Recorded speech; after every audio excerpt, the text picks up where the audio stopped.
Today, I'm going to explain a Turkish drama thriller film called Sisi. The movie revolves around a family from rural Turkey. It includes a domineering man named Bekir, his wife Havia, and their three children Kadir, Saliha, and Yusuf. Bekir is a very demanding man, and he runs the family with an iron fist. For some reason, he is unusually strict with his eldest son Kadir, while more kind to the younger one, Yusuf. He also has a passion for making videos, and in his free time, he likes to film things around his farm in his camera. In the first scene, Bekir's friend visits his farm all the way from Germany. He is there to talk about his nephew, Kamil, who has recently become an orphan after his parents passed away. The man requests Bekir to keep Kamil with him, saying the boy is very good at farm work. Bekir thinks for a while and agrees, because he too was an orphan once. From that day onwards, he starts raising the boy along with his kids. Later, it is revealed that Kamil and Saliha are good friends, and they are in fact dating. Kinky. As Bekir falls asleep on the couch watching TV, Saliha covertly sneaks out of the house and meets Kamil in the barn. The two flirt and make love there. Meanwhile, Kadir takes advantage of his sleeping father by bringing out his expensive camera and playing with it. However, when Saliha returns, she inadvertently wakes their father up and he catches Kadir red-handed, playing with the camera. Furious, he seizes the camera and beats up the boy aggressively. Following this, Bekir returns to his room and tries to have coitus with Havia, but she turns down his advances. It is clear that she is tired of her husband's brutal behavior towards their women. She also calls him out for being a cheater, and in response, Bekir says that he goes to brothels because of the fact that his own wife doesn't want to have intercourse with him. Then he tells Havia to be grateful, as he doesn't beat her like most Turkish husbands do. Hearing this, Havia becomes upset, prompting her to break down in tears. The following day, as Bekir is working in the field with Kamil, he asks the boy to start calling him father. The latter becomes emotional and happily says yes. Meanwhile, with Bekir away, Saliha plays loud music and dances with Yusuf at home. But this only annoys their mother, who angrily shuts the music down. She then reprimands Saliha for being a bad influence on her brother and asks her to be more thoughtful next time. That night during dinner, Kadir asks his father if he will send them to college. The question is an innocent one, but it is enough to annoy the old man, who says that Kadir is not made for college. He then asks his daughter if she wants to go to college, but afraid of her father, Saliha replies that she wants to stay in the village with him. Meanwhile, because of his growing closeness with Bekir, Saliha's relationship with Kamil starts to fall apart. This also has an effect on Bekir's relationship with his other children, as he starts prioritizing the new boy over them. One day, Kadir plays a harmless prank on Kamil by spraying him with a water hose. Unfortunately, this infuriates Bekir, and he decides to punish his elder son. He grabs his camera and asks Kamil to spray Kadir with water in retribution. When the orphan boy hesitates to oblige, Bekir takes it upon himself to humiliate his son by drenching him and filming the whole thing. Sick prank, it'll go viral on YouTube for sure. Soon, Havia arrives and immediately rushes to her son's rescue. She somehow convinces her husband to stop the heinous act. However, he comes up with yet another brutal punishment. Bekir orders a soaking wet Kadir to stand outside in the cold all evening. Even Kamil feels bad about the whole incident, so he lets Kadir borrow his warm coat. Later, it starts to rain, and Havia brings Kadir back inside. He changes into warm clothes and watches television with his dad. After a while, the poor boy goes to bed, while Bekir again falls asleep on the couch. Seeing this, an idea strikes Havia's mind. To register her protest against Bekir's horrible treatment of their children, she lets him sleep in the cold by opening the window and putting out the fire. The next morning, Bekir falls sick, and the family finally experiences a relatively peaceful day. However, 2 weeks pass by, but he does not recover. Havia suggests calling a doctor, but her stubborn husband refuses to seek professional help. One day, tired of being bedridden all the time, Bekir musters some strength and ventures out to get some fresh air with the help of his favorite son, Yusuf. However, just as he walks a bit further, he starts coughing violently before collapsing on the ground. Sometime later, he sadly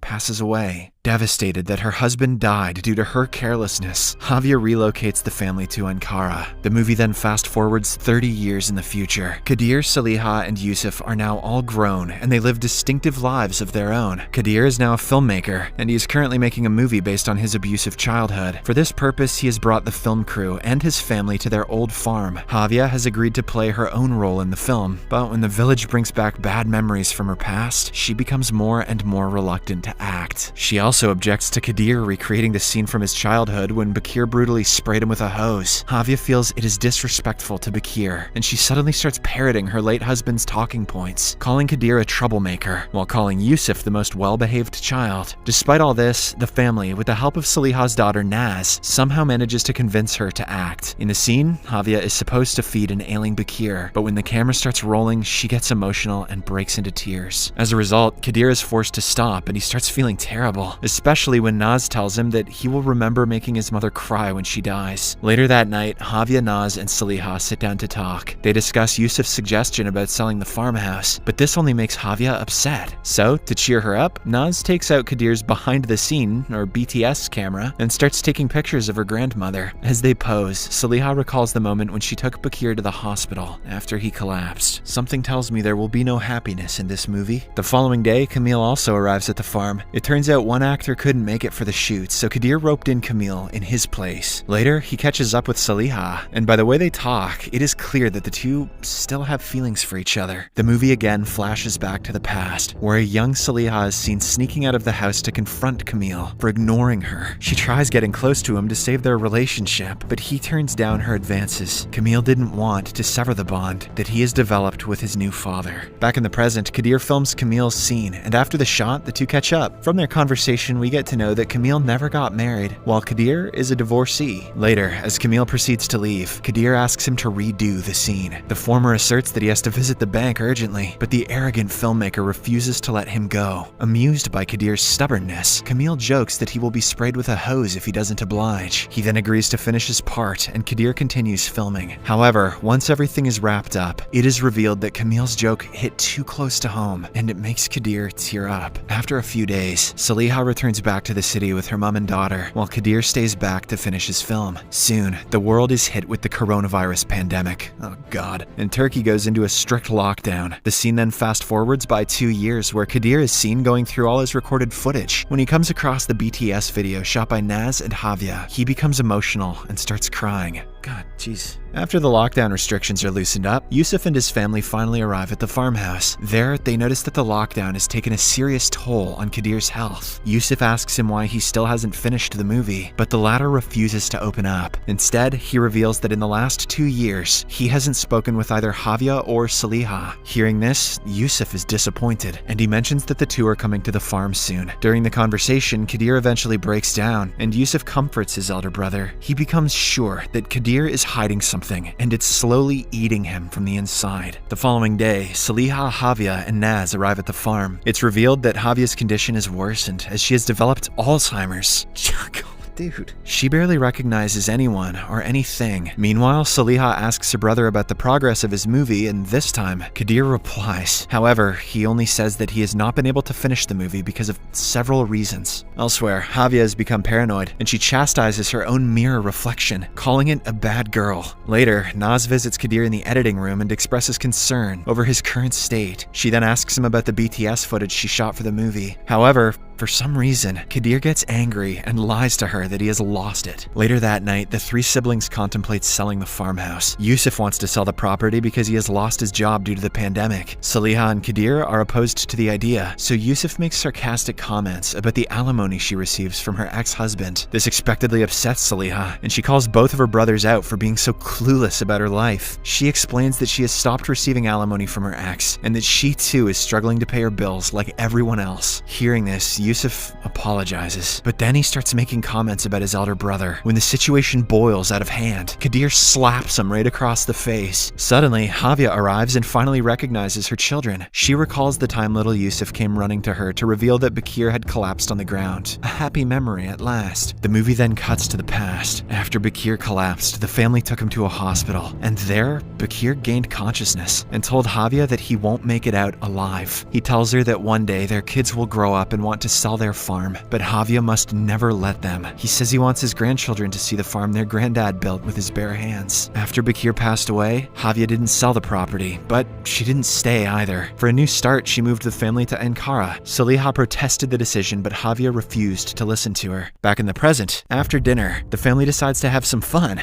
Really? Yusuf challenges his sister to a dance and plays the song from their childhood, which got them in trouble with their mother. The following day, Camille arrives with Bakir's newly refurbished old car. Turns out that Yusuf had put it in for refurbishment and couldn't go to pick it up, so Camille brought it home out of courtesy. He is still the kind and caring gentleman that he used to be. Camille then reveals that Kadir regularly visits his dad's grave, apparently because he misses him. This comes as a surprise to the other siblings, as Kadir and their dad had a strained relationship. Later, the entire family sits for lunch, where Javier recognizes Camille and slowly walks over to him. Then, all of a sudden, she starts attacking him for fooling around with Saliha as a child. It turns out it was actually Javier who had warned Camille against pursuing a relationship with Saliha, which led to the breakdown of their relationship. Meanwhile, Naz hangs around in Kadir's editing room, and there, she comes across the distressing footage of Bakir hosing Kadir down with water. In the next scene, Camille gets ready to leave, and Saliha packs him dinner, but after saying his goodbyes and walking a distance, he returns back. He then confesses to Saliha that when she was in the last year of college, he had traveled to Ankara to find her. He eventually located her, but decided to leave her alone because she seemed happy in life without him around. This makes Saliha emotional, as she is once again reminded how different her life would have been with Camille. Meanwhile, Naz confronts Kadir in his room and asks him if his childhood was troubled. With tears in his eyes, he says, "The hell do you think?" but also mentions that he has moved on from it. Following this, Naz inquires if he has really lost the BTS footage, and when Kadir finally comes clean, she rushes to the editing room. She eventually finds the camera hidden in a drawer and plays it. The commotion attracts the attention of Saliha and Yusuf, who also gather around the screen. In a video, Javier recalls the night before Bakir fell sick. She reveals that she had slipped some sleeping pills in Bakir's tea and let him sleep in the cold without fire and open windows. Javier says that if Bakir wasn't drugged, he would have woken up and closed the windows. After watching the entire video, Naz watches in astonishment as Javier breaks into tears, regretting giving the sleeping pills to her husband. The movie ends as Kadir also arrives to confirm that Javier had a role in their father's death.